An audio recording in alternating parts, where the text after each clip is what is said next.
Oke, selamat siang Sobat Kompak. Selamat datang di podcast Kompak Siang yang diselenggarakan setiap hari Senin sampai Kamis mulai dari jam 13.00 waktu Indonesia bagian Barat hingga selesai ya. Hari ini kita sangat berbahagia menyambut narasumber kita, ya, seorang dari misi ya, Departemen Misi ya, Evangelis Ibu Hana Nababan yang berasal dari Medan, saat ini tengah menjalankan misi penginjilannya di Batam serta pulau-pulau sekitarnya ya. Kami mengucapkan terima kasih kepada semua yang telah bergabung melalui Zoom, YouTube, Facebook dan Instagram. Jangan lupa untuk tekan tombol subscribe, beri komen, like and share serta bunyikan lonceng notifikasi agar Anda selalu mendapatkan update terbaru dari konten-konten kami. Mari kita mulai acara hari ini dengan semangat dan antusiasme sambil mendengarkan kisah inspiratif ya, serta firman Tuhan yang akan disampaikan oleh narasumber kita ya, Ibu Hana Nababan. Ya, selamat menyaksikan dan semoga hari-hari Anda penuh berkat. Wow, keren ya.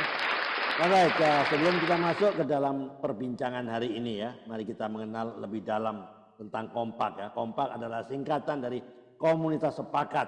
Sepakat terhadap apa? Sepakat terhadap firman Tuhan seperti di dalam Yohanes 1 ayat 1. Pada mulanya adalah firman, firman itu bersama-sama dengan Allah dan firman itu adalah Allah. Artinya apa?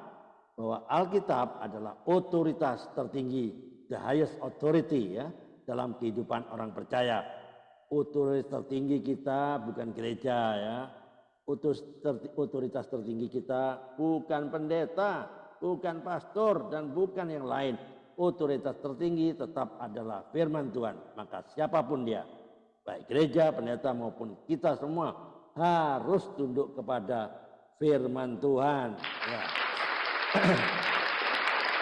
Alright, bagi Anda saat ini yang menyaksikan melalui YouTube channel, Facebook dan Instagram, kami mengajak Anda untuk membagikan ya siaran ini ke komunitas yang lain karena ini adalah bagian dari amanat agung seperti yang tertulis dalam Matius 28 19 sampai 20 bilang apa? Pergilah, jadikanlah semua bangsa muridku. Juga di Markus 16 ayat 15 ya. Pergilah ke seluruh dunia, beritakanlah Injil. Dan juga kisah para rasul 1 ayat 8 ya. Kamu juga akan menjadi saksiku. Oke, mantap ya. Oke. Mari kita bersama-sama menyampaikan apa yang kita dapatkan ya, tetap ke semua orang ya. Jadi sebelum kita melanjutkan, ada satu hal yang penting ya, yang perlu saya sampaikan pada seluruh pemirsa yang bergabung melalui virtual Zoom, YouTube, Facebook dan Instagram. Podcast Kompak Siang adalah ruang berbagi pengalaman iman dan perjalanan spiritual dari para narasumber dalam perjumpaan pribadinya ya mereka dengan Kristus ya. Podcast ini tidak bertujuan untuk menyinggung atau menjelekkan kepercayaan manapun ya. Kami percaya bahwa setiap orang memiliki perjalanan spiritualnya masing-masing dan dalam podcast ini kita hanya akan membahas bagaimana narasumber ya Ibu Hana mengalami kasih dan kuasa Kristus di dalam pribadinya ya, dalam hidup dia ya. Mari kita saling menghormati dan menjadikan ruang ini sebagai tempat bertumbuh dalam kebenaran firman Tuhan.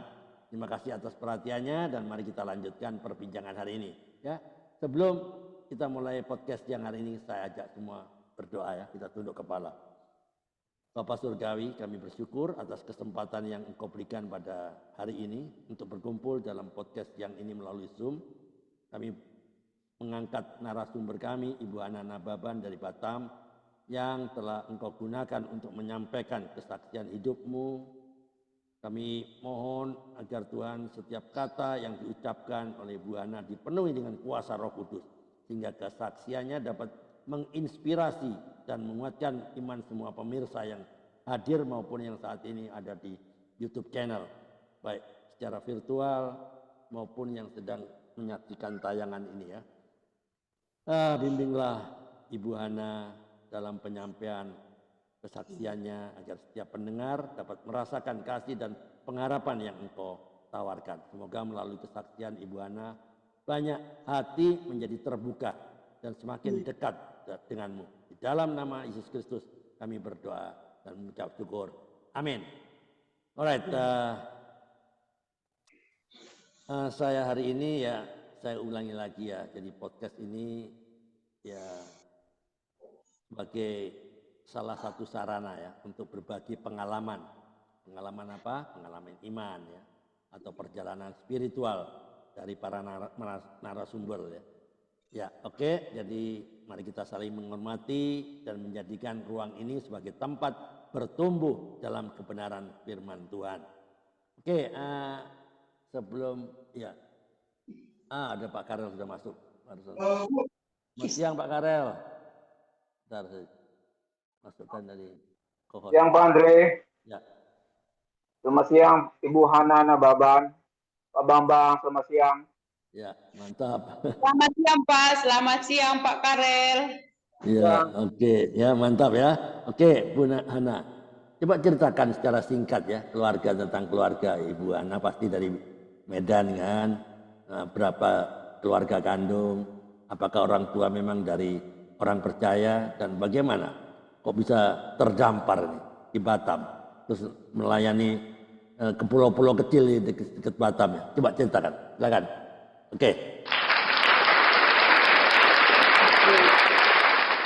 Bapak Ibu, saya nama lengkapku Hana Nurliani Boru Nababan, asal dari Siborong-Borong, Luban Holbung, dari desa kecil ya di arah Medan sana masuk ke pedalamannya lagi. Saya 6 bersaudara, papa saya sudah meninggal, mamaku masih hidup dan sudah tua. Nah, jadi kami 6 bersaudara, saya anak ketiga dan sudah punya anak, 3 anak saya, suamiku Marga Siburian, namanya Amri Priles Siburian. Nama anakku yang pertama Joyce Siburian, kelas 1 SMP. Dan yang kedua anak putraku itu namanya Anugrah Siburian. Dia kelas 3 SD di sekolah swasta, yang pertama di sekolah negeri. Dan yang paling kecil nanti bulan 4 ini tanggal 18 dia 3 tahun. Oh, masih namanya kecil. Saron Kasih. Oke. Nah, jadi Bapak Ibu mengenai panggilan ya, opung kami itu dari nenek moyang kami itu kami orang Kristen, tapi sampai ke garis bapak saya Kristennya bukan Kristen yang sungguh-sungguh dalam Tuhan. Dulu masih maunya mereka kalau sakit berdukun gitu ya. Nah, tapi puji Tuhan, aku bersyukur lewat kehidupan papa saya yang almarhum namanya Boni Nababan. Walaupun bapak saya ini bukan seorang aktivis di gereja, bukan. Nah, bukan orang yang tamatan mungkin dari sekolah teologi, bukan, tapi hanya kelas 6 SD, tapi mendedikasikan hidupnya walaupun sebagai petani, sebagai bapak rumah tangga, tapi kehidupan bapakku itu menjadi inspirasi bagi saya. Nah, kenapa saya bilang inspirasi bagi hidup saya? Karena bapak saya itu pagi-pagi jam 3 sampai jam 4 dia sudah bangun berdoa. Ya, gereja kami itu di kampung itu HKBP dulu ya, HKBP. Nah, jam 3 sampai jam 4 dia sudah bangun berdoa. Nanti aku ditelepon, bangun Inang berdoa katanya gitu. Jadi bapakku yang membangunkan aku berdoa. Ya, dan jam 5 sorenya kalau kami pulang ke ladang, pulang dari ladang, harus duduk makan berlingkar bersama. Dan selesai itu sebelum belajar harus duduk dulu lagi berdoa dengan menyanyikan buku Kidung Jemaat Agenda HKBP itu. Walaupun bapak saya tidak pintar-pintar bernot, tapi dinyanyikanlah itu dengan kesederhanaan. Jadi kehidupan bapak saya itu tidak musiman, tapi dia setia sampai akhir hidupnya. Jadi itu ya. itu yang apa yang menjadi teladan bagi hidupku, inspirasi bagi hidup saya ya. Amin, Dan kalau amin. tahu adik-adikku atau kakak-kakakku tidak tahu apa itu menjadi inspirasi mereka, tapi diri saya dulu ya itu menjadi inspirasi. Ya, Dan Ibu Bapak Ana Ibu, itu anak keberapa? Anak keberapa? saya anak ketiga. Nomor 3 ya. Oke. Saya anak ketiga dari 6 bersaudara. Tengah ya. Oke. Ya, Hampir. Oke. ya. Laki semua, Dan perempuan semua kah? Berapa perempuan? perempuan kami 5 orang, 1 laki-laki. Oke, semua ada di Medan semua kah? Atau di Jakarta kah? Mereka semuanya di kampung, ada di Tanjung Morawa 3 orang, ada di Sidikalang kakakku namanya, mereka kakakku yang satu juga gembala sidang di sebuah gereja GSJ ya. Nah, Oke. yang duanya adik saya, mereka sebagai guru di negeri satu yang paling kecil, dan yang pertama yang kakakku yang pertama dia gembala sidang di sebuah gereja GSJA di Sidikalang. Yang kedua dia sebagai petani. Ya, itu saya yang laki-laki. Oke. Udah lalang buana dia kemana-mana Indonesia, akhirnya pulang juga dia ke kampung melihat mama gitu ya. Oke. Ya, kenapa kok itu Ibu Ana kenapa ke Batam? Batam kan mahal. Biaya hidup mahal. Saya pernah di Batam. Biaya hidup mahal itu. Kenapa kok ke Batam? Kenapa enggak ke mana kayak Palembang kah? Apa Sumatera juga? Kenapa dia mau ke Batam? Apa yang terjadi? Puji Tuhan. Saya kenapa ke Batam waktu itu tahun 2016-an, ada satu hamba tuh, saya setelah tamat kuliah saya ke Kalimantan. Nah, ke Kalimantan pelayanan. Nah, setelah dari situ saya waktu itu ada satu hamba Tuhan nelpon, Bu Hana, tolonglah gantikan kami, bantu kami pelayanan atau gantikan saya pelayanan di Pulau Lingga katanya. Dari Batam itu, Pulau Lingga dari Batam itu 8 jam naik kapal, Jauh loh, jauh juga kapal ya. ya kapal. Ya, tapi kami waktu itu saya dengan suamiku kami putuskan itu untuk pergi, tapi rencana Tuhan berkehendak lainnya, kami tidak lama di sana karena ada sesuatu hal, dan akhirnya kami di Batam dan sampai sekarang ada satu mentor, ada satu bapak namanya Pak Johannes Ginting, istrinya Ibu Grace ya. Mereka ini itulah juga yang menjadi bapak rohani, bisa lah dibilang Bapak Ibu ya. Mereka ini pelayanan ke pulau-pulau. Jadi lewat hidup mereka dan lewat hati yang Tuhan kasih di hatiku, ya saya kan sudah lama jadi orang Kristen, kenapa nggak kubagikan keselamatan itu, keindahan kasih Tuhan itu bagi orang lain. Karena kalau kita keluar melangkah saja dari rumah, banyak itu orang-orang yang belum merasakan kasih Tuhan. Walaupun mungkin kita lihat mereka senyum, tapi kalau kita ngomong sama mereka, ya mereka belum mengerti ya. Jadi penyertaan Tuhan itu, cinta Tuhan itu yang mau saya bagikan kepada orang lain gitu.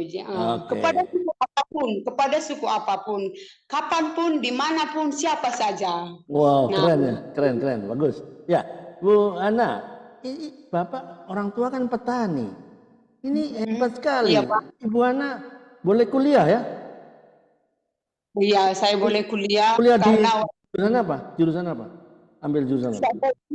saya jurusan teologi ya, Pak. Wow, coba ini teman-teman, ini bapaknya petani sederhana, tapi dengan menginspirasi anak-anaknya, mempunyai kebiasaan jam 4 pagi bangun duluan, berdoa, setelah berdoa baru bangunin anak-anaknya untuk berdoa juga. Wow, coba ini luar biasa ini suatu legacy ya, suatu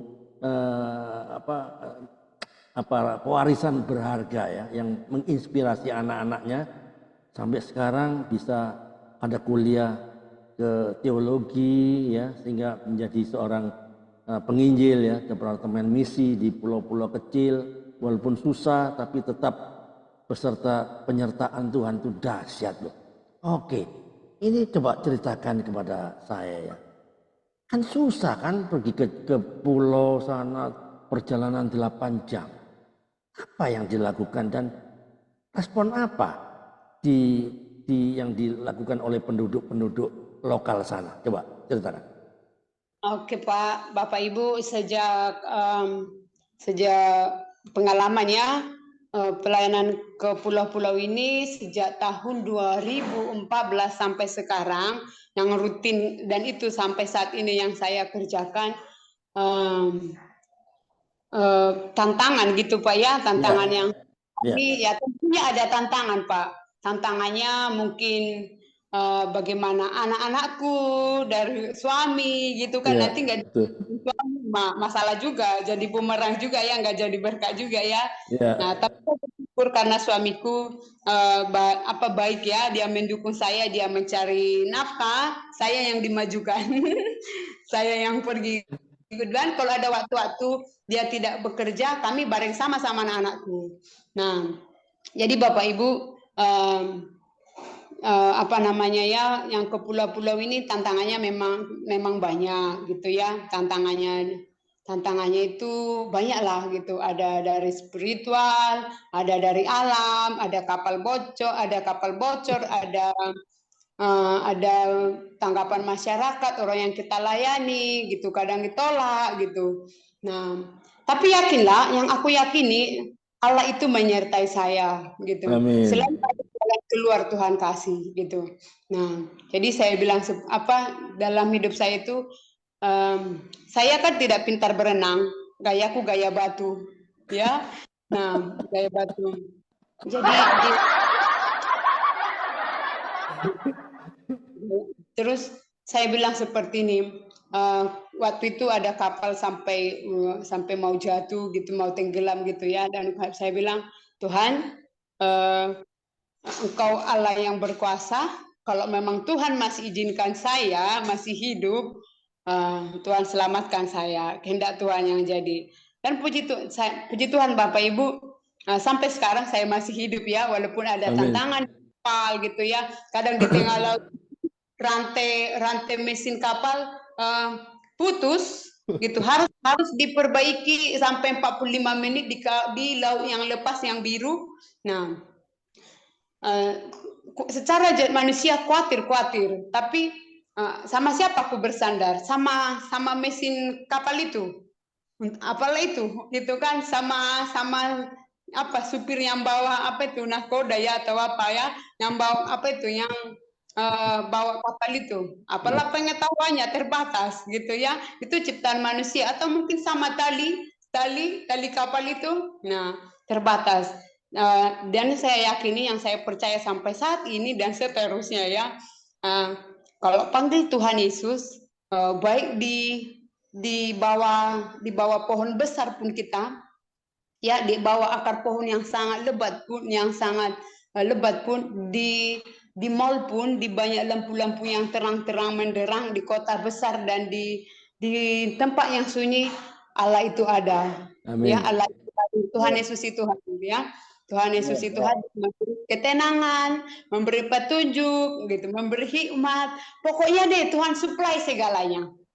Tuhan supply segalanya. Kesehatan supply, kekuatan. Oke. Ya, itu penginjilan ke pulau-pulau, ke pulau kan jauh tuh, 8 jam tuh jauh loh. Padahal Batam Singapura paling 45 menit sudah sampai.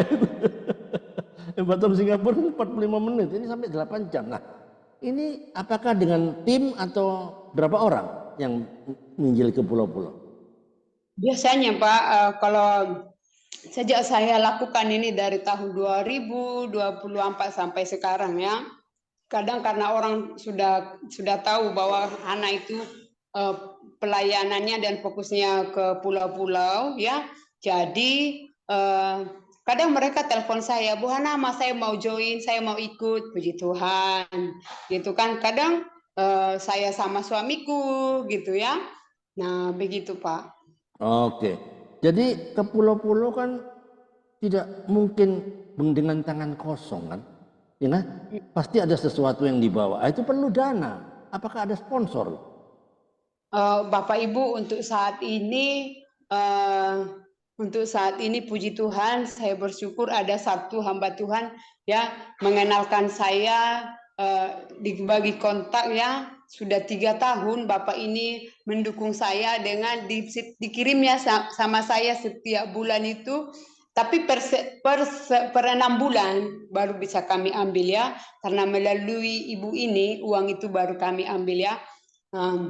Jadi dikirimnya 2 juta per bulan gitu kan. Nah, jadi dengan itulah Bapak Ibu, dan kami pakai itu untuk pelayanan. Dan juga saya di samping itu juga saya juga tukang jual sayur, tukang diantari orang-orang yang punya ladang sayurnya, ubi kayunya ke rumah, pisangnya gitu kan. Nah, baru saya buat pisang goreng, jual dulu ini pisang gorengnya.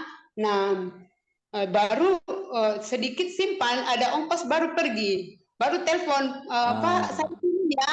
Nah, jadi kalau saya turun ke pulau, mereka tidak mengharapkan apa untuk uang bensin sama dari saya karena sudah apa ya kan.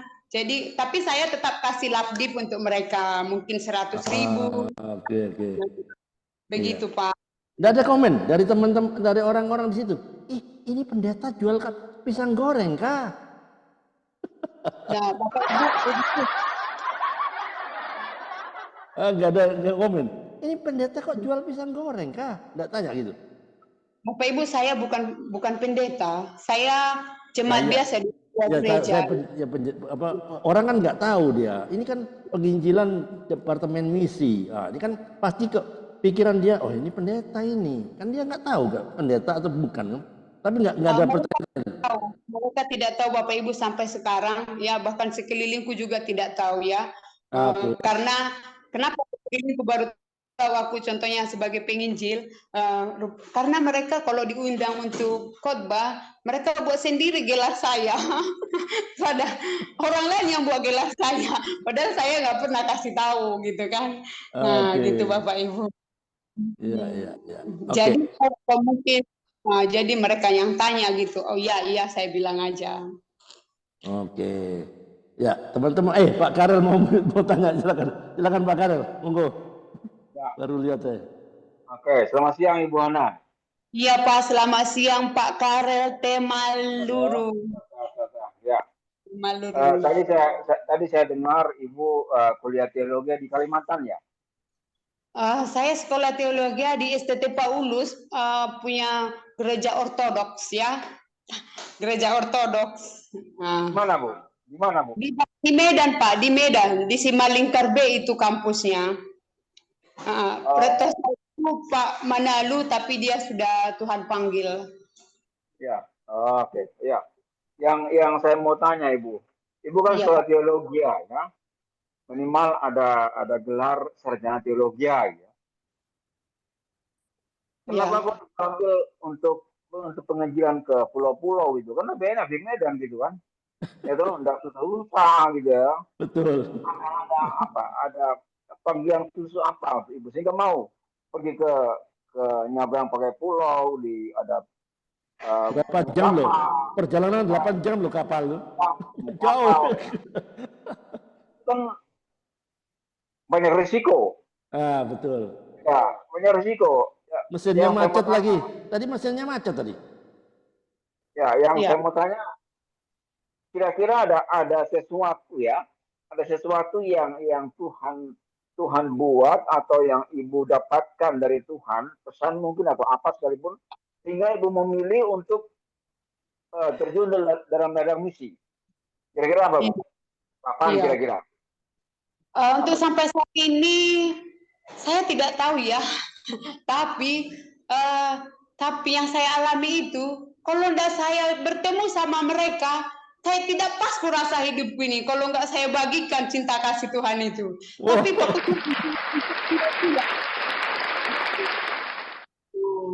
jadi gitu dia Pak. Jadi kalau tidak saya bagikan, tidak pergi, kayak ada yang kayak ada ruang kosong gitu kan yang belum terpenuhi gitu kan. Oh, keren. Ada cara lah. Pokoknya Tuhan desain, Tuhan apa, Tuhan ada hatiku pergi. Tuhan nggak ada uangnya Tuhan. Tapi yang penting aku ada kemauanku.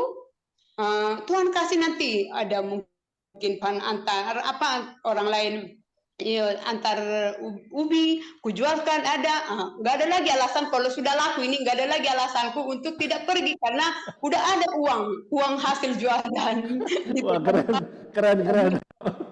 Nah, jadi ini ya pergi sampai di mana ini cukup uang. Nah, itu dia Pak. Jadi itulah yang kami alami sampai sekarang itu penyertaan Tuhan ya.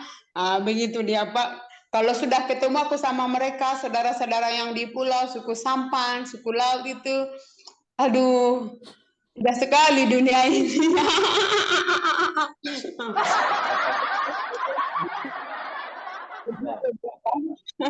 Dunia ini kayak milik saya. Ya, berarti kan ada sukacita tersendiri Bu ya. Iya, betul. Ada walaupun ya, walaupun itu bukan saudara, bukan apa ya, tapi mereka juga sama-sama anak Tuhan ya. Ya, bahkan Pak, puji Tuhan, justru mereka orang-orang suku Sampan ini saya buat jadi mama angkat. Padahal nggak ada hubungan darah. Aku panggil Mami, Jahana, gitu kan. Jadi orang Melayu bisa kepanggil jadi opung, gitu kan. Akhirnya mereka jadi cucu anak-anakku. Jadi semua pulau itu udah kayak keluarga lah gitu kan. Nah, supaya mereka lah yang kubuat menjadi keluarga saya gitu kan. Nah, begitu dia Pak. Dan mereka baik gitu, mereka baik-baik dan menjamu bahkan menelpon kapan turun. Nah, keren ya. Apakah di sana tidak ada gereja? Ya Pak. Apa di sana tidak ada gereja gitu yang bisa menaungi mereka gitu? Ada gereja, ada hamba Tuhan yang ditempatkan di sana gitu? Atau mungkin Ibu sendiri yang mau di Pulau Lingga gitu? Oh, di Pulau Lingga itu ada gerejanya, ada gereja, tapi kita nggak fokus ke gereja, Pak. Saya nggak fokus ke gereja. Saya fokusnya ke saudara-saudara aku itu, gitu kan. Nah, jadi di setiap pulau yang kami layani ini,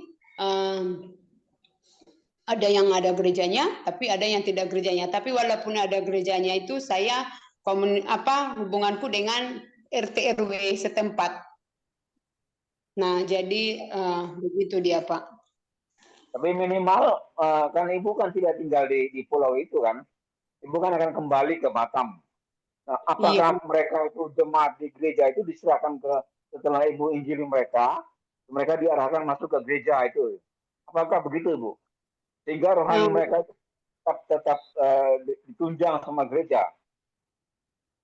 Oke, untuk sampai saat ini kita arahkan juga bagi orang yang sudah percaya ya. Kalau mereka mau kita arahkan gitu kan. Nah, pergilah ke gereja yang dekat. Nah, bertumbuhlah di sana. Begitu. Tapi tetap juga walaupun mereka sudah diarahkan ke gereja mana saja yang dekat-dekat di situ. Nah, jadi tetap juga kita pergi follow up mereka, kita kunjungi apa pergumulannya, begitu Pak. Tapi tidak ada apa ya, kalau kasar itu bentrok. Minimal hamba Tuhan yang ada di gereja itu kan tahu, oh ada penginjil yang datang dari Batam. Apakah pernah ada pertemuan antara Ibu Hana dengan mereka begitu sehingga tidak ada jadi bentrok. Nanti dipikirnya, oh Ibu Hana datang ke sini dari Batam, jauh ke sini naik kapal. Apakah mungkin bikin gereja sendiri, jemaat sendiri? Apakah begitu, Ibu? Enggak Pak. Untuk sampai saat ini tidak pernah. Karena saya fokusnya untuk saudaraku yang apa ya, untuk saudara kita yang kaum kedar gitu ya kan. Begitu dia Pak. Oh iya. Iya. Tapi walaupun mereka Kristen juga, kita tetap baik-baik saja sama mereka gitu. Kita hubungan baik juga dengan mungkin mereka Katolik gitu kan. Nah, jadi yang saya pegang, biarkan dirinya, kalau udah Nasrani dia biarkan bertumbuh dia di gereja masing-masing. Jangan pindah-pindah ke gereja yang lain begitu Pak ya. Ya. Lanjut Bang Din. Oke, ya Bu Hana. Kenapa Bu Hana nggak terpikir bagaimana kalau Bu Hana berkolaborasi dengan pendeta di gereja setempat? Ayo kita mulai mengadakan PI lah ya, penginjilan, gitu. Sesuai dengan amanat agung. Berkolaborasi lah supaya beban itu bisa lebih ringan. Jadi jangan sendiri-sendiri. Apakah enggak berpikir begitu atau bagaimana? Silakan. Puji Tuhan Pak, untuk sampai saat ini kita juga kolaborasi ya. Kadang kita dulu karena orang lain saya sudah pergi ke, udah orang tahu, rekan-rekan hamba Tuhan sudah ada tahu saya plan ke pulau, kita berkolaborasi. Jadi mereka telepon saya, Bu Hana, apa yang bisa kami buat dari gereja untuk ke pulau? That's the one. Air, masukkan tali air, memberikan lampu LED, memberikan mungkin sembako untuk masyarakat. That's the point. Kami ada pembersihan karang gigi seperti dari gereja kami ya. Mereka juga ada tim dokter. Kayak ini masih bulan 4, saya ditelepon, kita ke pulau mana ini Bu Hana? Ada ini tim dokter mau datang ke Batam. Nah, jadi kita ke pulau, nanti saya pilih pulaunya, yang mana yang paling membutuhkan. Nah, jadi mereka pembersihan karang gigi lah Pak gitu. Oke. Kita kolaborasi Pak, memang harus kolaborasi dengan gereja-gereja. Oke, good, very good. Ya, Bu Hana, satu lagi pertanyaan saya. Teman-teman, kalau ada yang mau bertanya silakan buka mikrofon ya. Kenapa saya sama Pak Karel aja? Ayo, boleh. Oke, Bu Hana. Ya Pak. Pernah nggak ada yang komplain? Bu Hana kan penginjilannya ke Bani Kedar. Ada komplain mungkin dari RT atau aparat setempat. Ini Bu Hana orang dari Batam datang ke sini, ngerecokin. Sepertinya dia penginjilan, kristenisasi. Adakah yang menuduh seperti itu atau bagaimana? Untuk sampai saat ini gimana ya, untuk sampai saat ini ada gitu kan, tapi kita kasih tahu dengan hati ke hati. Kita jumpai berdua begitu kan, saya luruskan begitu. Jadi ada gitu kan, ada Pak, ada ya, tapi pastilah ya. Tidak sangat serius sekali, tidak. Waktu itu waktu itu saya ada dipanggil satu pengurus dari satu RT lah gitu ya, atau mungkin Bapak itu apa pengurus di masjid begitu ya. Nah, Ibu ini dari mana tamunya ini, dari mana ini katanya. Pasti dia tanya kan, ya. Yang lain nggak mau ngasih tahu gitu kan. Akhirnya, Hana itu siapa? Memang dia orang kaya. Apa jabatannya? Kok bisa dia membuat seperti ini gitu. Akhirnya sekarang Pak udah saya buat namanya untuk menghindari itu, sudah saya buat, sudah saya dirikan yayasan. Ya, yayasanku itu namanya yayasan yang saat ini Yayasan Boniana Cinta Generasi. Nah, masih pengurusan juga sampai ke Kesbangpolnya belum selesai ya, begitu, supaya ada apa ya, ada badan hukumnya, mana tahu ada hal-hal yang terjadi yang begitu Pak ya. Oke. Yayasan tuh dibilangnya bergerak dalam bidang apa? Dia bergerak seperti yang saya lakukan inilah Pak di lapangan. Contohnya ini saya mengajari masyarakat membuat es kopior. Dari masyarakat menanam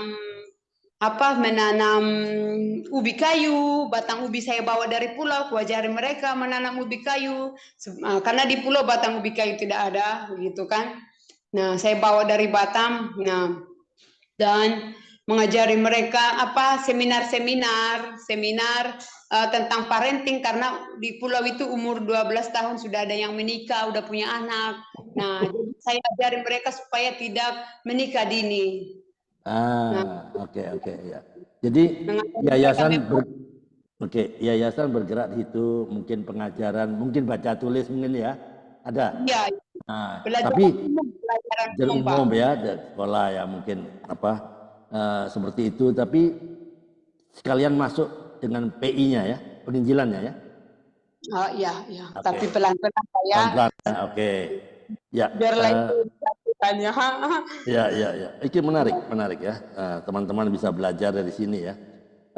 Coba saya mau tanya, background Ibu Hana waktu sekolah teologi di pelajar apa? Departemen misi kah? Fakultas apa? Bukan. Saya sekolah teologi ya Pak, sekolah teologi ya.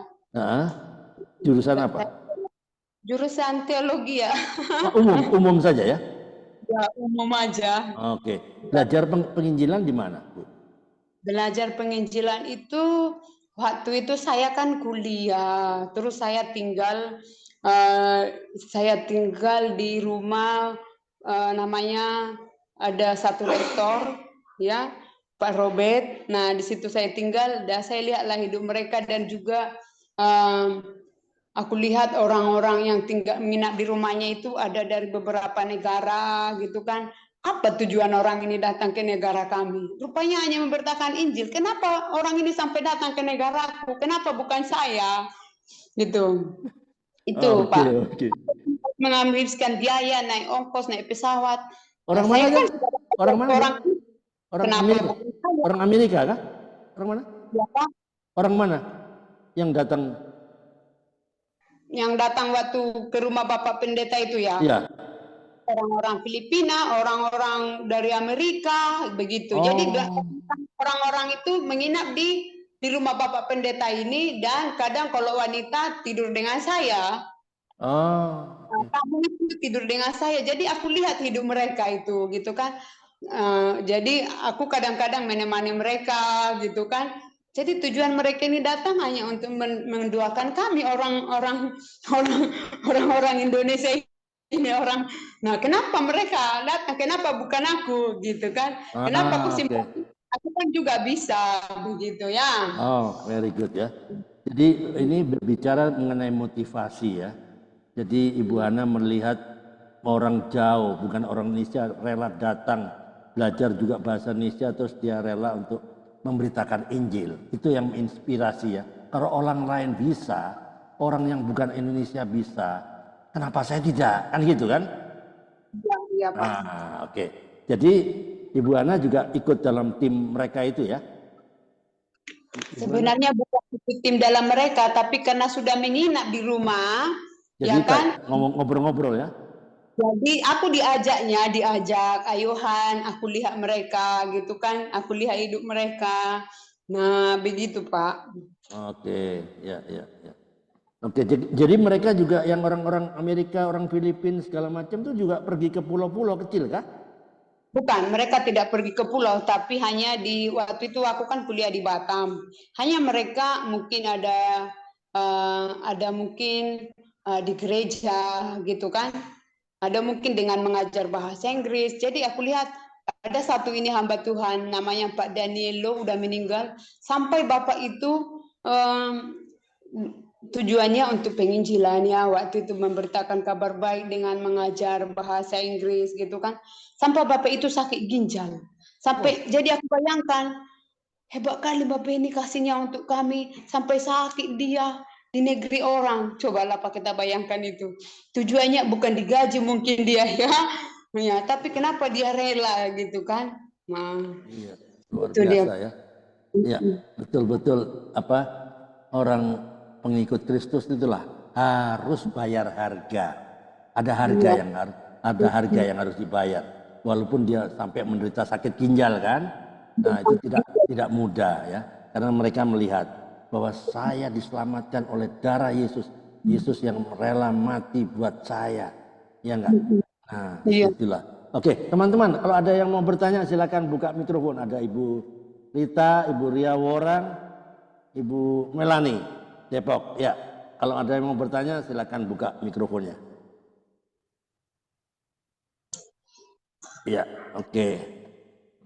Dari orang-orang asing itu, apakah mereka nggak ada yang ikut Ibu Hana ke pulau? Ada yang ikut nggak mereka? Untuk saat ini yang orang Singapura pernah ya ikut, Nah, ya, tapi belum ada. Untuk saat ini belum ada. Untuk saat ini belum ada. Kenapa Ibu Hana nggak mencoba mengajak dia? Ayo kita lihat lokasi di sana untuk apa cerita? Saya ajak mungkin belum waktunya ya Pak ya. Oke, ya. Susah mana mengadakan penginjilan di pulau kecil sama di Batam? Mungkin susah Batam ya. Batamnya orangnya unik ya. Sebenarnya tidak ada yang susah. Oke. Tidak ada yang susah ya. Oh, mantap ini. Karena ya apa namanya? Kenapa tidak saya bilang susah? Yang penting kita kita beritakan kabar baik itu gitu kan. Nah, tidak susah sebenarnya gitu. Oke, Bu Hana, menarik sekali ya ini. Shalom Pak Andre. Siapa nih? Oh, silakan. Siapa? Saya nggak lihat ini. Saya yang minta maaf saya terlambat masuk. Orang. Bu Ria, silakan. Saya minta maaf terlambat masuk ya. Ya, jadi barangkali sebagian saya nggak dengar ceritanya. Oh iya, nggak apa-apa. Sister Hana Nababan, saya mau tanya.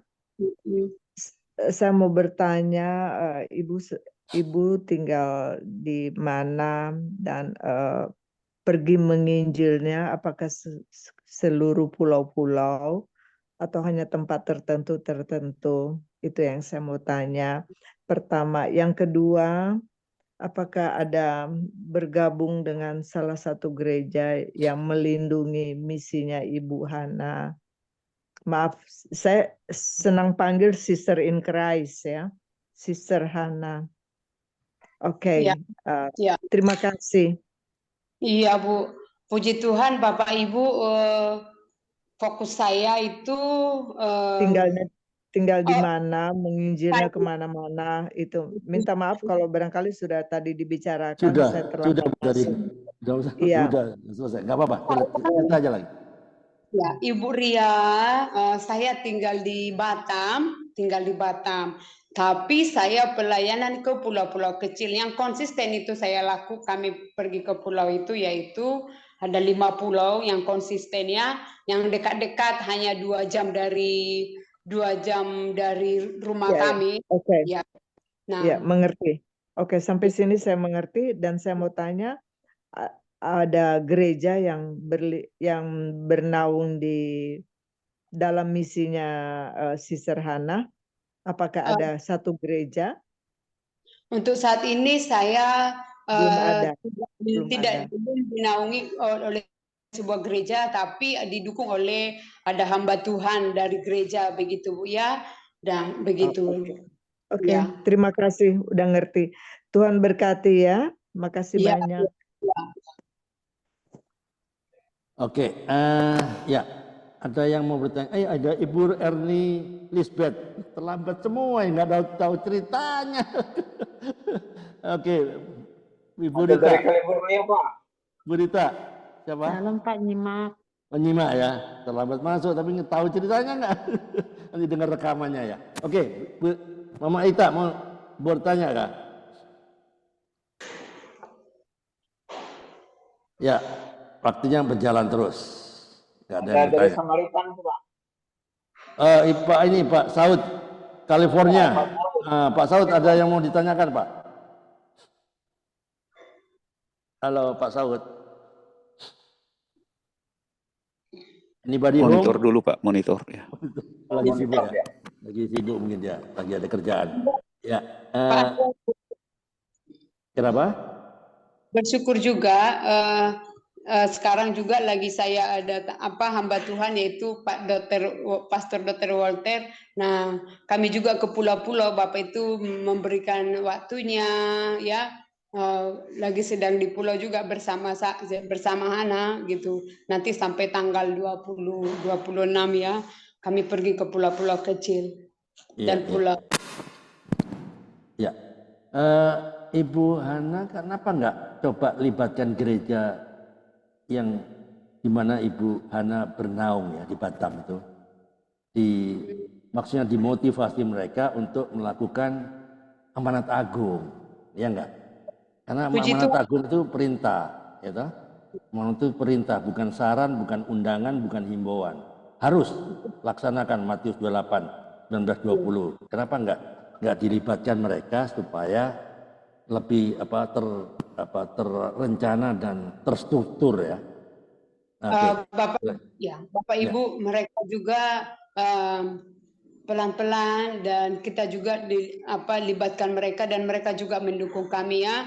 Ada satu gereja kami ini mereka juga dukung kami, namanya Gereja Gapi, yaitu penginjil kami itu atau gembala sidang kami itu Ibu Angli, yang mereka dukung pelayanan kami Bapak Ibu ya di tempat kami sebagai anggota jemaat gitu. Nah, mereka dukung. Nah, ya, oke. Satu lagi, Pak Andre. Ya, silakan Bu. Satu lagi. Silakan. Jadi begini, Sister Hana, saya sering bergaul dengan misioneri dengan seperti Sister Hana. Kebanyakan itu orang-orang yang mau membawa sumbangan, mereka takut menyumbang kalau tidak ada dukungan dari satu gereja. Biasanya begitu yang saya lihat di sini. Mereka selalu mencari gereja dulu, siapa yang mendukung, yang misinya bernaung di dalam gereja apa, baru mereka berani menyumbang. Kalau tidak, mereka tidak berani menyumbang. Maaf ya, saya bicara to the point ya. Iya, Bu Ria. Ibu Ria, saya kan berjemaat di gereja kami, Gereja Gapi ini. Jadi Ibu Gembala kami itu dia mengenalkan satu hamba Tuhan, rekannya hamba Tuhan, namanya Dr. Elder, yang sampai saat ini setia Bapak itu udah naik 4 tahun ya Bapak Ibu ya, mendukung pelayanan misi kami. Karena Bapak itu dikontakkan Bapak itu gembalaku saya ke rekannya Dr. Elder yang di Australia.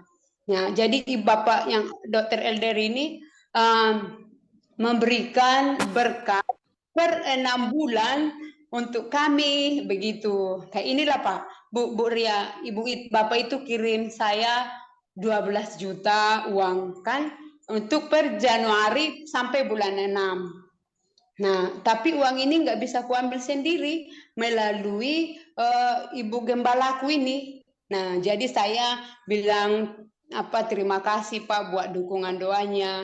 Nah, uang yang mereka kasih itu saya laporkan juga itu Ibu Ria. Nah, terima kasih Pak, saya sudah pelayanan ke pulau, ada ongkos kami. Terima kasih, saya udah jelas. Terima kasih banyak. Oke, makasih. Dan sudah naik 4 tahun itu mereka. Saya sama Bapak itu belum pernah ketemu, hanya lewat telepon begini aja, belum lihat kamera, tapi lewat teks. Jadi itu saya lihat penyertaan Tuhan Bapak Ibu ya. Penyertaan Tuhan. Nah. Ya, oke. Bu Hana, ini ada di chat room ya, kita lihat. Tanya ya, apa tantangan terbesar, apa tantangan terberat yang Ibu Hana alami selama penginjilan ke pulau-pulau, ke penduduk-penduduk yang Bani Kedar? Apa tantangan yang Ibu Hana berpikir yang terberat dan bagaimana cara menghadapinya? Silakan. Tantangan yang terberat itu yang saya hadapi itu Bapak Ibu ya, yang kadang aku menangis begini. Orang yang dulu kita sebutlah mereka bukan orang percaya ya, sudah kita kita doakan ya. Saya menolongnya melalui orang lain, saya hanya sebagai pipa saja ya, contohnya gitu ya. Udah mungkin direnov rumahnya begitu, Setelah itu kita besok lagi apa pokok doanya, kita doakan. Dia bilang, saya kan bukan orang percaya, gitu. Dia bilang, Bapak kemarin mau didoakan, kok sekarang setelah selesai kita tolong, kok bilang seperti itu? Itu tantangannya, saya kadang menangis gitu kan. Tapi apapun itu, biarlah itu Tuhan yang bekerja di hatinya ya. Memang ada menangis merasa Tuhan kayak mana ini? Merasa kan apa sia-sia mungkin ya secara jasmani. Tapi biarlah Tuhan, ada rencana Tuhan lah gitu, ada rencana Tuhan lah, biar ya ada rencana Tuhan. Yang penting saya Tuhan Yesus kuatkan hatiku, beri aku supply aku dengan semangat yang daripada Tuhan untuk tetap setia sama beritakan kabar baik siapa saja, di mana saja dan kapan saja. Ya. Iya. Oke. Iya, Pak Andre minta maaf. Ya, silakan. Barangkali Pak Andre atau Pak Karel tahu tentang firman Tuhan ya, yang mengatakan kalau kita membantu, kita pertama-tama di dalam keluarga kita dulu, begitu. Kalau punya kelebihan baru bisa keluar, tapi Tuhan utamakan keluarga kita dulu. Apakah keluarga daging atau keluarga rohani, tapi Tuhan utamakan di situ. Kalau nggak salah di Yesaya 58 ayat 7 ya, tolong dong saya disempurnakan ini pertanyaan saya untuk menjawab tadi Sister Hana katakan, pertama orang ini mau didoakan, setelah pembangunan rumahnya selesai, udah nggak mau lagi didoakan. Betul, saya mengerti. Saya mengerti, minta maaf ya. Saya di sini banyak melihat yang begitu-begitu, banyak sekali melihat. Makanya Tuhan selalu berkata sama kita tulus seperti merpati, cerdik seperti ular. Ya, terus terang saya bicara, minta maaf. Kalau kita lihat yang di Eropa, kebanyakan yang punya sifat seperti itu orang-orang kedar. Ya, pertama mau didoakan, tetapi setelah dia memiliki apa yang ingini mereka, oke, akhirnya goodbye, begitulah. Jadi kita kembali ke firman ya. Kita kembali ke firman, tolong Pak Karel atau Sister Hana sendiri sudah punya pengalaman tahu ini firman. Pertama keluarga kita dulu, orang rohani baru keluar. Tolong hanya itu aja. Terima kasih, Tuhan berkati. Sama-sama Bu Ria, Tuhan berkati. Ya, mau dikomentari apa yang di undang-undangnya Ibu Ria Worang oleh Bu Hana, silakan. Gimana ya, mau tanggapan saya? Firman aja, kita bicara firman aja. Ada firmannya di Yesaya 58 ayat 7. Kita kalau bicara dengan firman, ingat Sister Hana, yang bela kita Tuhan Yesus. Tuhan Yesus yang bela kita. Jadi jangan takut. Firman aja. Kalau tahu firmannya ditulis di mana itu ya. Saya pernah baca tapi saya lupa sekarang. Nanti Roh Kudus yang akan kasih tunjuk lagi ke saya. Iya, Bu ya. Ya, upah kita kan dari Tuhan, Bu. Ya, upah kita menabur, itu. Kita menabur, ya. Upah kita dari Tuhan. Kalau kira kita menabur, terus dia katakanlah menjadi anak Tuhan, menjadi anak rohani, terus kita akhirnya jadi apa? Sombong rohani. Itu gara-gara saya loh. Si A bertobat, gara-gara penginjilan saya loh, si B bertobat, dia kembali ke jalan gara-gara saya. Itu namanya sombong rohani. Kita nggak punya andil, Roh Kudus yang mengubah dia. Kita hanya saluran berkat.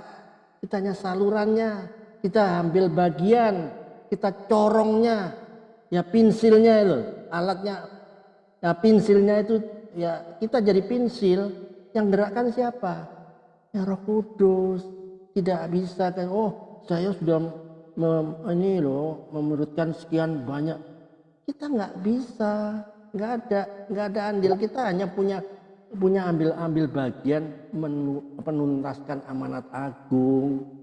Jadi dengan berpikir seperti itu. Oh, seperti lah. Dia itu pilihan, itu kehendak bebas dia. Sudah mengerti. Okay. Saya sudah dapat firman-Nya Pak Andre, Yesaya 58 ayat 7. Ya, jadi ini sebenarnya bukan masalah moral, karena masalah moral itu kan Tuhan Yesus yang pikirkan kan.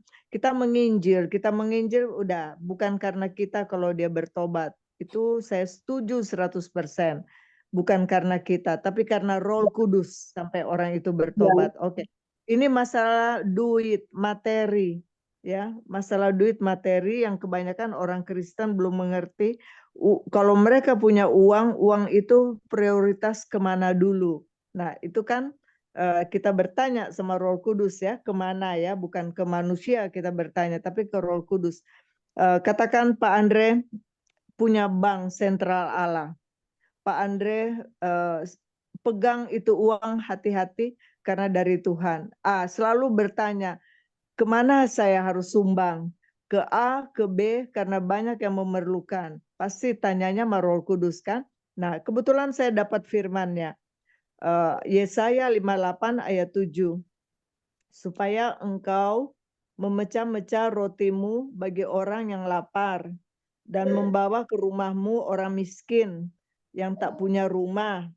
Dan apabila engkau melihat orang telanjang, supaya engkau memberi dia pakaian. Dia dan pakai ya, dan tidak menyembunyikan diri terhadap saudaramu sendiri. Haleluya. Tuhan tegas ya kalau berbicara. Jadi kelihatannya firman ini Tuhan mau kita nomor satukan dulu saudara kita, ya, baru kita keluar. Oke, hanya itu aja.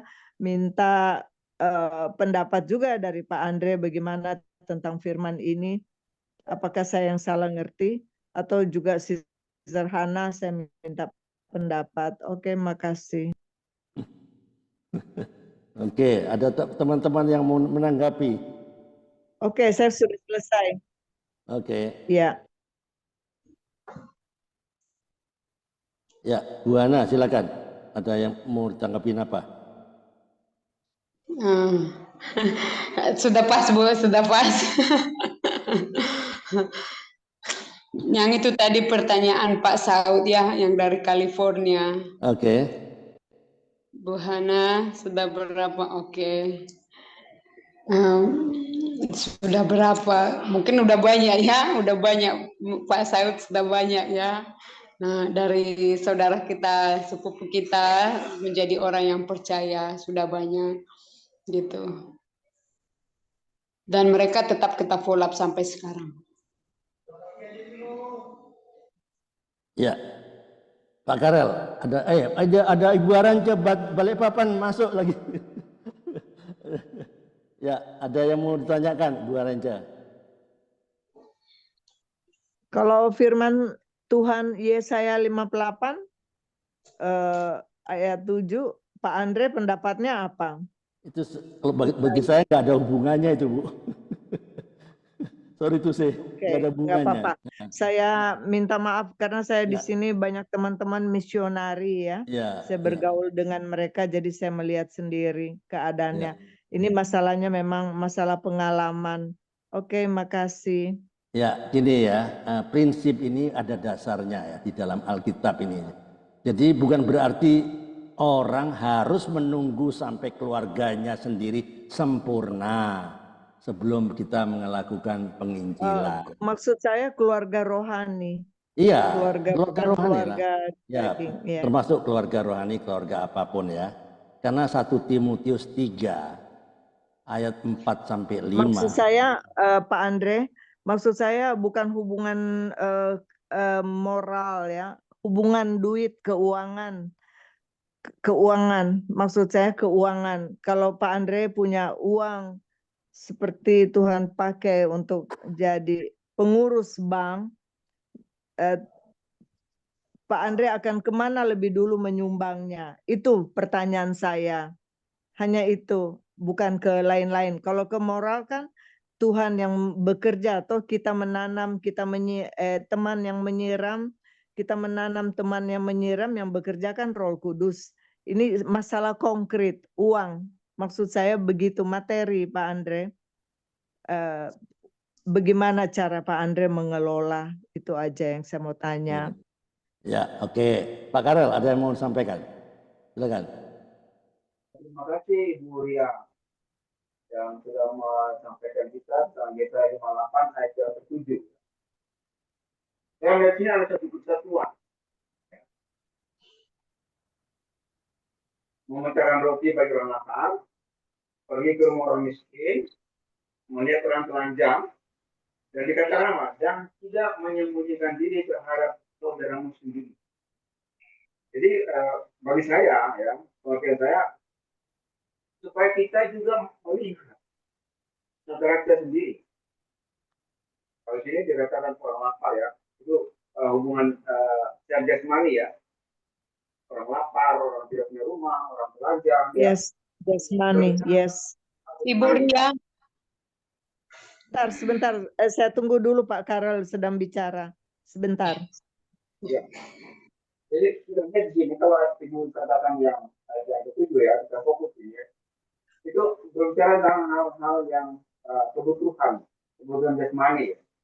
Jadi dikatakan dan tidak menemukan diri terhadap saudara sendiri. Jadi kalau saudara kita sendiri juga mungkin ada lapar, mungkin tidak punya rumah, mungkin tidak punya pakaian, kita beri juga pada mereka.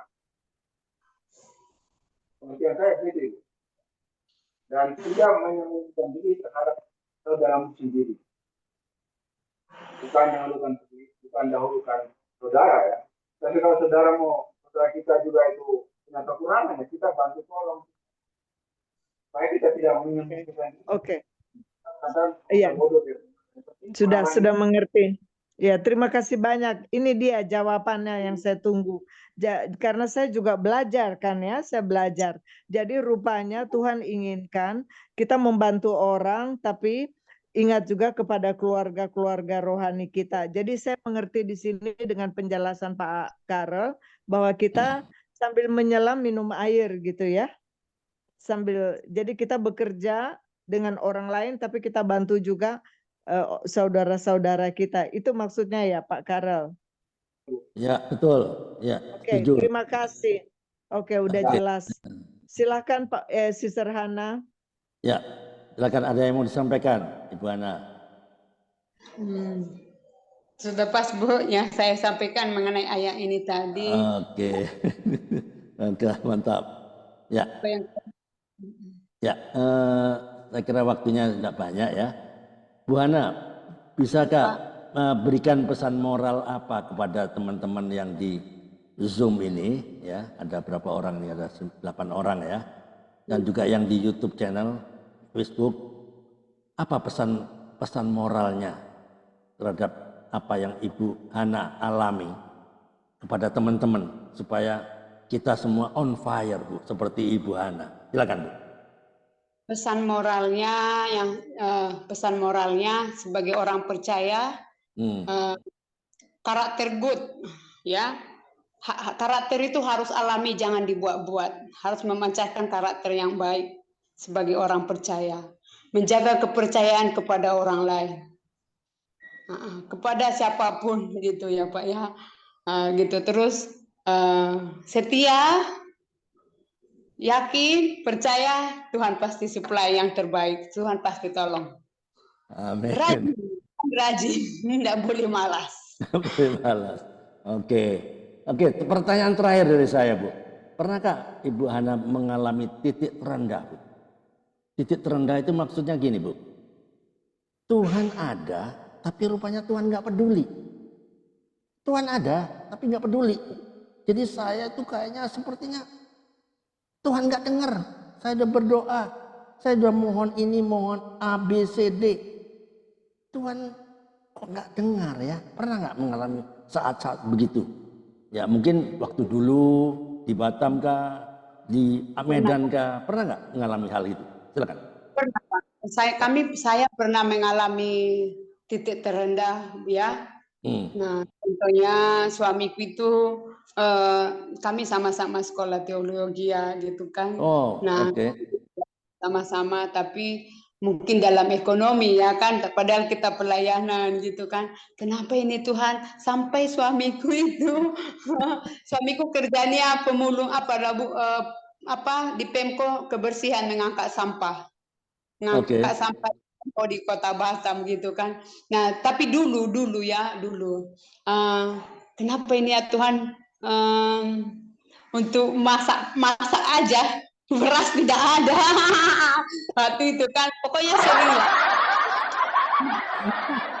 Pelayanan kan nggak boleh minta-minta kan Pak ya, gitu harus berlutut dulu kan. Nah, jadi ya apa namanya, sampai bertahun-tahun dulu ya, mungkin dari pelayanan begitu-begitu saja. Nah, tapi yang aku alami itu yang penting setia sajalah, kerjakan apa yang bisa saya kerjakan.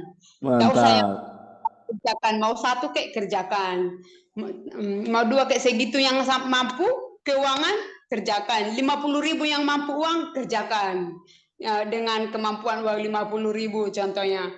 Jangan pikirkan yang besar dulu. Yang penting setia dengan hal-hal seberapa lakukan. Begitu. Oke, pernah ya mengalami titik terendah ya. Yang saya lihat, jangan apa namanya orang lain begini, maunya aku begitu, jangan gitu ya. Nah, yang penting apa namanya ada damai di hati, setia hal-hal yang kecil ini, nggak usah terobsesi dengan kata orang, fokus. Begitu Bang. Oke, tapi pernah ya mengalami titik terendah sehingga rasanya Tuhan nggak dengar, doa saya nggak dengar, Tuhan pernah. Ada atau nggak ada sih sebetulnya, pernah ya? Pernah, sampai saya bilang seperti ini, apa saya pindah aja lah Tuhan dari Batam ini, begitu kan? Ke mana ya Tuhan? Ke mana ini ya? Pernah, cuman belum sampai saya seringkan sama orang, masih dalam hati dengan suami gitu kan. Jadi suami yang menguatkan saya, suami yang menguatkan. Oke, ya, oke, ya menarik ya pengalaman Bu. Ya pernah nggak Pak Ibu Hana berpikir ini apa mungkin cara Tuhan menguji saya seperti cara Tuhan menguji Abraham, suruh sembelih anaknya kan? Ya. Cara Tuhan dong, sembelih anak yang ditunggu selama 25 tahun, tapi tahu suruh korbankan loh. Nah, pernah nggak berpikir, mungkin diuji nih mungkin, gimana? Bapak Ibu saat ini tetap ya sampai tetap diuji ya. Contohnya ini, ada tamu datang lewat Zoom ini kenalan, Bu Hana, aku ke rumah, aku ke Batam. Oke. Sering hamba Tuhan nginap di rumah kami Bapak Ibu ya. Jadi kadang-kadang aduh Bapak Pendeta mau datang, pengen memberi yang terbaik ya, lewat makanan, jamuan, tempat tidur yang bagus gitu. Aku rindu memberikan untuk tumpangan untuk hamba Tuhan yang baik, yang nyaman. Tapi tidak bisa gitu kan, apa adanya. Kadang-kadang waktu itu ada satu hamba Tuhan berapa bulan yang lalu ya, Pak Dame datang, ada satu hamba Tuhan dari Sulawesi menginap di rumah, Bu Hana, aku mau datang, kita pelayanan, katanya. Ya Pak, aku bilang. Jadi waktu itu, aku mau memberi yang terbaik bagi hamba Tuhan ini.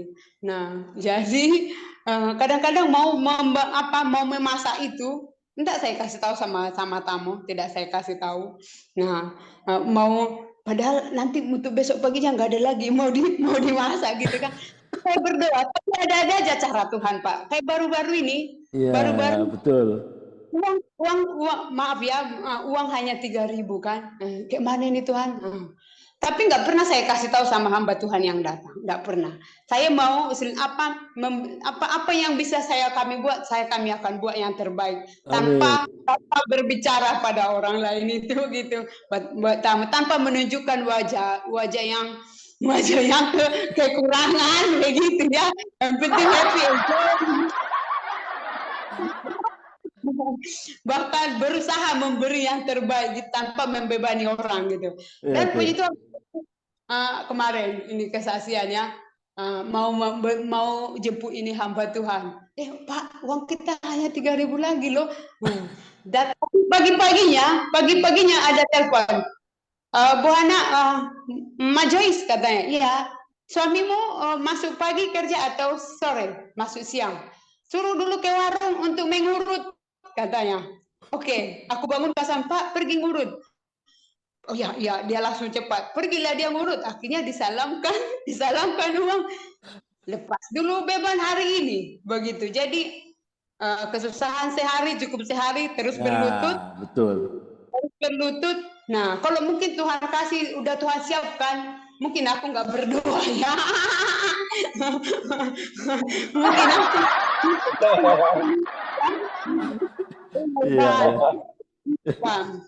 Jadi ada-ada aja, contohnya ada-ada aja lah, pokoknya nggak sampailah tidak memasak gitu,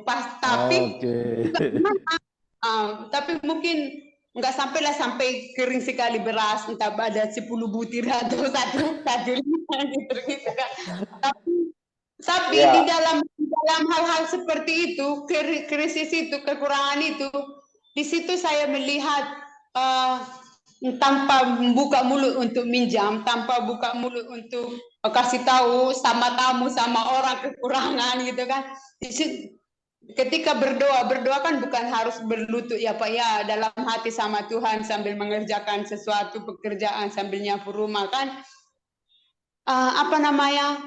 Yakinlah Tuhan itu nggak kekurangan akal untuk menolong. Amin. Ya. Tuhan apa? Yang penting yakin, kerjakan, teraslah sama Tuhan. Yang penting hatinya apa, kita kerjakan yang baiklah. Iya, betul. Oke, ya. Luar biasa ini Bu Hana ya. Ya, memang ya, ujian adalah cara Tuhan kan untuk membentuk kita. Ya enggak? Itu ujian, ya toh? Ujian cara Tuhan ya. Jadi kita sering berdoa, minta berkat, pertolongan dari Tuhan. Tapi ketika ujian dan tantangan itu datang, banyak orang yang bersungut-sungut, berkeluh kesah, bersungut, bahkan banyak yang kecewa pada Tuhan kan? Ya enggak?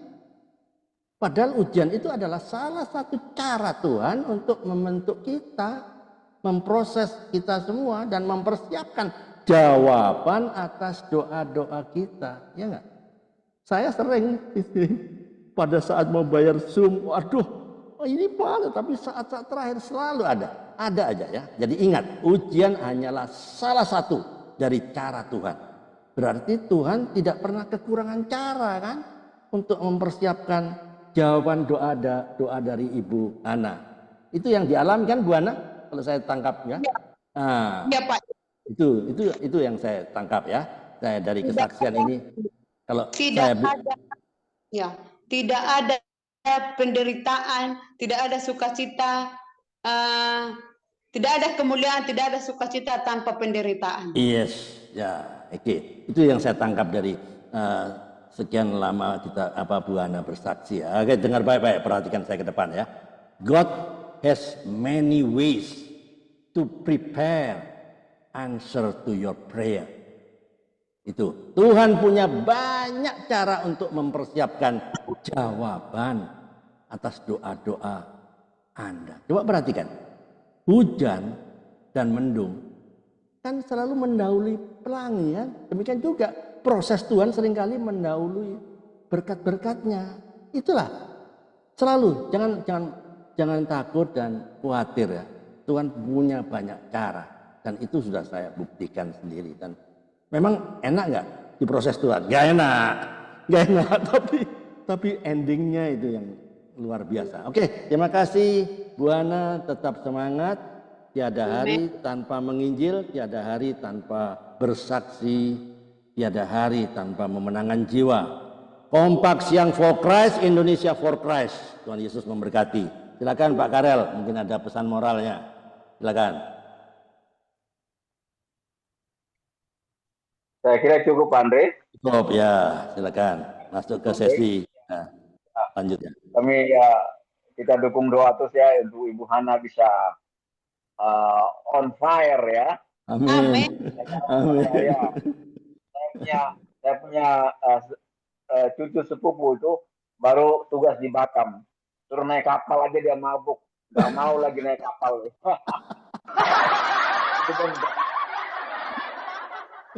Oke, ya. Lanjut Pak Andre. Oke. Ya.